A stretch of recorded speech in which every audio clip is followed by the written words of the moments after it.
Good morning, everybody. Welcome to my channel.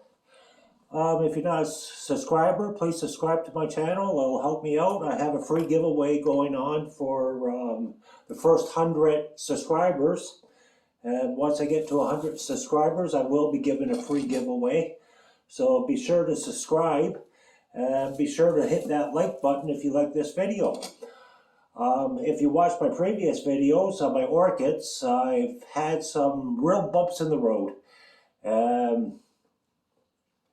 We had these guys. This one I started to transplant, then I decided that I was going to do a video.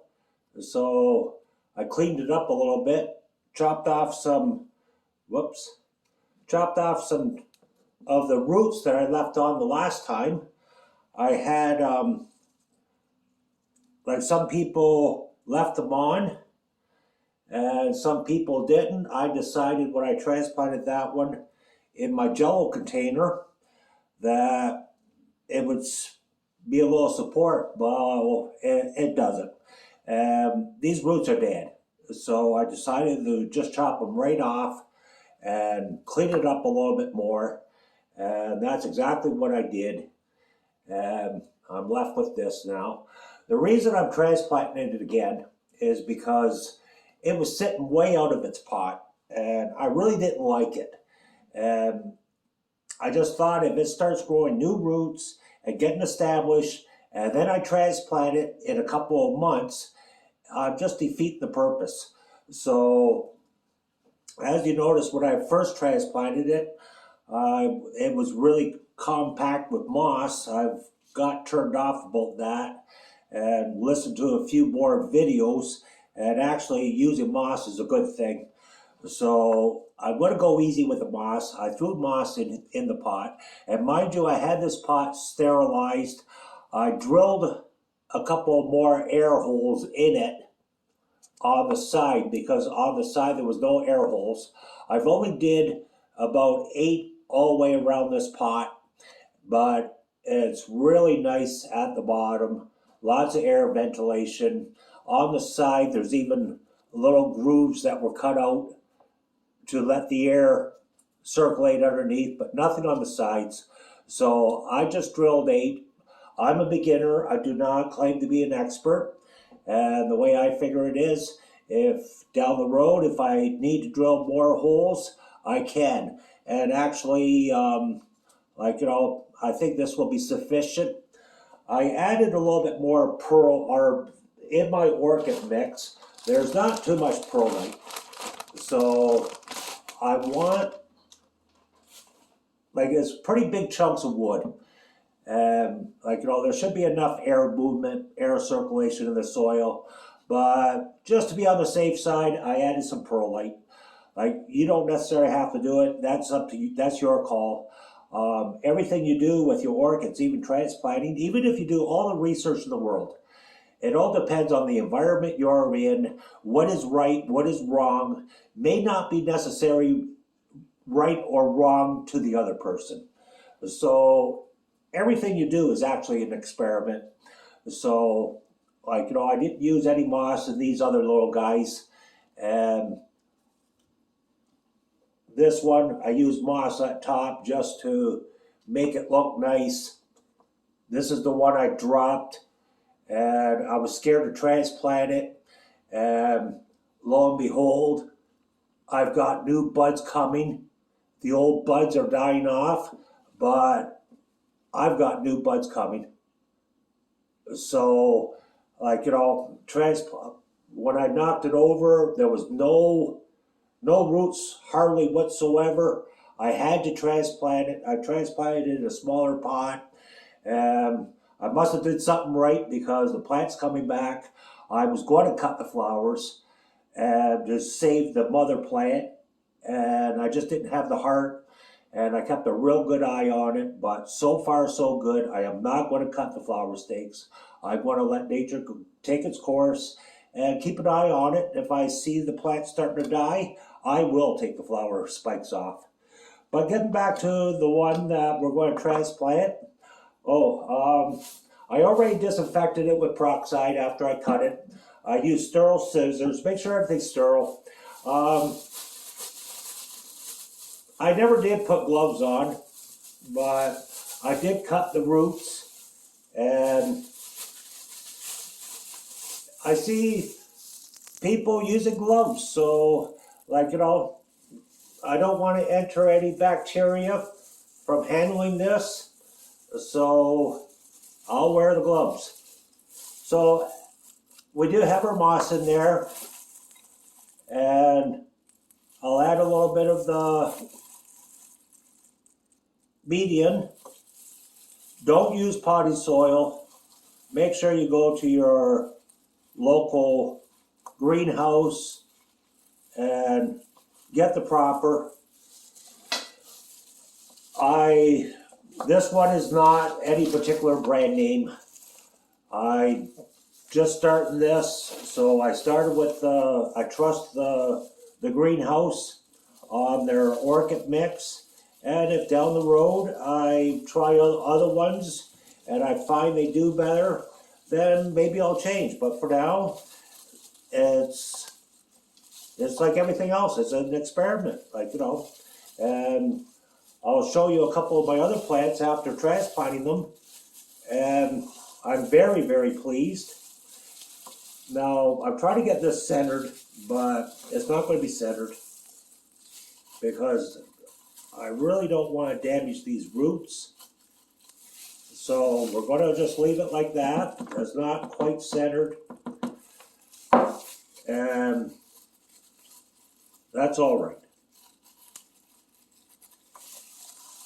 So I'm just not going to pack it in too tight, and I'm just going to let it drop in, and then if I have to add more down the road, I will. But what you got to make sure of is that you don't have too much air pockets. Too much air could be bad too, because you want it to stay moist, not dry. And then when you soak your pot, I prefer soaking, but when you soak your pot and then you drain it and you got big air pockets, like, you know, not a good thing either. And then if you just put water through it, like, you know, the wood doesn't absorb the water. If you just water them and just let it drain right through, I find that the bark, if you soak it, at least the water will get right into the bark a little bit. So I prefer that. I'm tapping this just to get the finer stuff to work its way down to fill any big air pockets. But like I said, if I have to, I will add to it in a couple of days and until I'm happy with it. Like, I don't think you could just do this on a video and have everything turn out perfect first time around. So I will probably add to it. But there you go. And like I said, I already pre-moistened the potting soil. I already put perlite in it before the video. I started the video. I wasn't even going to do a video, and then I decided that, yes, let's do a video. But the exciting thing about my orchid here, one of the ones I transplanted, is now I'm going to grab my camera because I really want to show you this. I have a new root coming.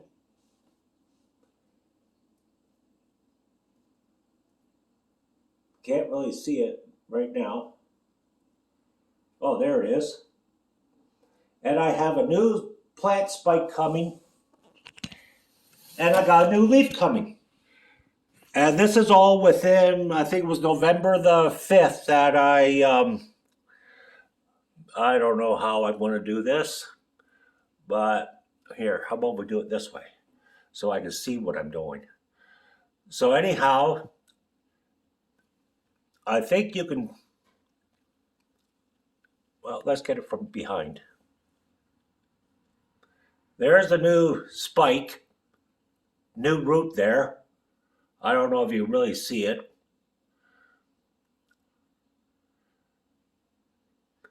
But right there is the new root. And then right above it, we have, from that cracked leaf, if you look right in there, see the flower spike? And probably that leaf will shed because it is damaged. I personally don't want to take it off. The plant will shed that leaf when it's time. So we have the new root coming. We have a flower spike coming. And this orchid's kind of leaning tower. But we also have, and I'm not going to be able to get it in there, but we also have a new leaf coming.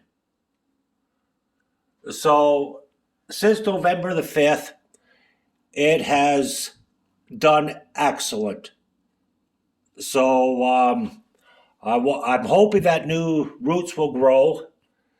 There's the one I dropped and I was really scared about, but we have new buds coming now. There's our new buds. The couple old ones there that are going to shed. Same on this stalk. You have a couple old ones that didn't bloom, but now we have the new buds coming. We got new buds coming up here. The dark brown is a dead bud. And again here. And then we have one in there. But it's just doing absolutely beautiful. And this one is the only one that I haven't transplanted. And it's doing just fine. But once the flowers come off it, I am going to transplant it. So anyhow, that's about it, people. Thank you for tuning in. Please subscribe and please share it with your friends if you know anybody that has that are really interested in plants, that are beginners like we are. Share this video with them, especially if they love orchids. Please hit the like button. And for those of you that celebrate Christmas, have a very Merry Christmas. Until the next time, this is Tom saying goodbye. Have a great day, everybody. Thank you for watching. Bye-bye.